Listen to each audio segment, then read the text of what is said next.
नमस्कार, news room में आप सभी का स्वागत है।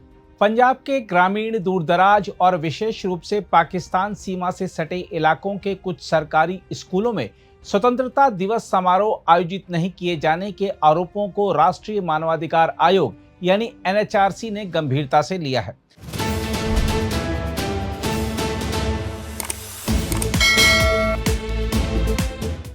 आयोग ने इस मामले में पंजाब सरकार से विस्तृत रिपोर्ट तलब करते हुए यह पता लगाने का निर्देश दिया है कि क्या भौगोलिक स्थिति के कारण इन क्षेत्रों के बच्चों को स्वतंत्रता दिवस समारोह में भाग लेने के समान अवसर से वंचित किया गया। एनएचआरसी के सदस्य प्रियांक कानूनगो की अध्यक्षता वाली पीठ ने एक शिकायत पर संज्ञान लेते हुए पंजाब सरकार से राज्य, जिला और स्कूल स्तर पर स्वतंत्रता दिवस समारोहों की स्थिति का ब्यौरा मांगा है। शिकायत में आरोप लगाया गया था कि 15 अगस्त को कुछ सरकारी स्कूलों, खासकर पाकिस्तान सीमा के निकट स्थित विद्यालयों में विद्यार्थियों को राष्ट्रीय पर्व से जुड़ी गतिविधियों में भाग लेने का अवसर नहीं मिला।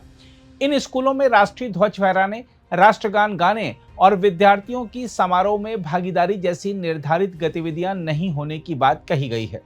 आयोग ने पंजाब सरकार से स्पष्ट रूप से यह जानकारी देने को कहा है कि राज्य के कितने सरकारी स्कूलों में राष्ट्रीय ध्वज फहराया गया, कितने विद्यालयों में राष्ट्रगान हुआ और कितने स्कूलों में विद्यार्थियों ने स्वतंत्रता दिवस समारोह में भाग लिया। साथ ही जिन स्कूलों में निर्धारित कार्यक्रम नहीं हुए उनकी पहचान कर इसके कारण भी बताने को कहा गया है। एनएचआरसी ने ग्रामीण, दूरस्थ और सीमा क्षेत्रों के स्कूलों का विशेष रूप से सत्यापन कराने का निर्देश दिया है ताकि यह स्पष्ट हो सके कि वहां के विद्यार्थियों को राज्य के अन्य हिस्सों में पढ़ने वाले बच्चों की तुलना में राष्ट्रीय पर्व से जुड़ी समान शैक्षणिक, सांस्कृतिक और नागरिक गतिविधियों के अवसर मिले या नहीं। आयोग का जोर इस बात पर है कि केवल स्कूल की भौगोलिक स्थिति के कारण किसी बच्चे को ऐसे अवसर से वंचित नहीं किया जाना चाहिए।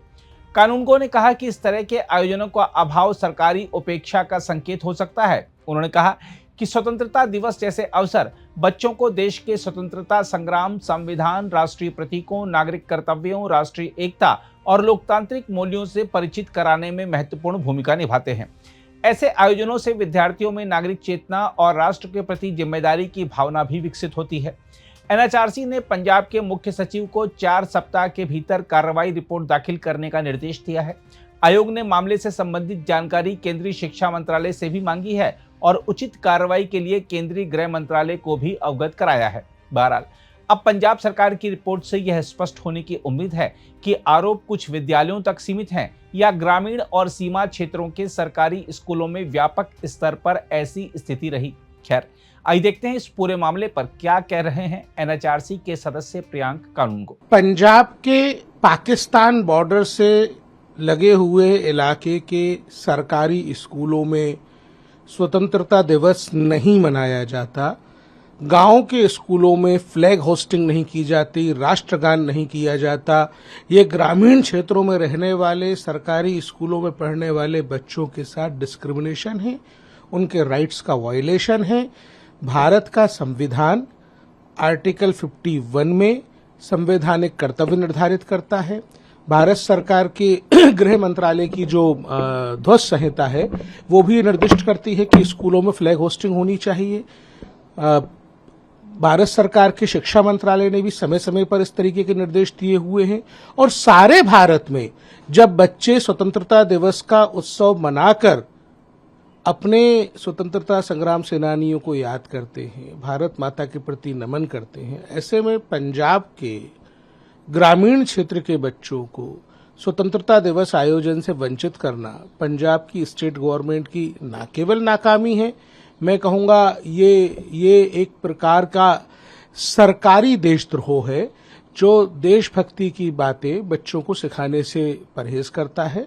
हमने चीफ सेक्रेटरी को नोटिस किया है, हमने उनसे इस मामले में एक विस्तृत रिपोर्ट मांगी है, कार्रवाई की अपेक्षा की है। हमने भारत सरकार के शिक्षा मंत्रालय को भी नोटिस करके उनसे जानकारी मांगी है। हमने भारत सरकार के गृह मंत्रालय को इस पूरे घटनाक्रम से अवगत करवाया है। अगर आप भी लेना चाहते हैं देश दुनिया की तमाम जानकारी तो आज ही सब्सक्राइब करें हमारे चैनल को। साथ ही नीचे दिए बेल आइकन को जरूर दबाएं ताकि हर अपडेट आप तक पहुंच सके।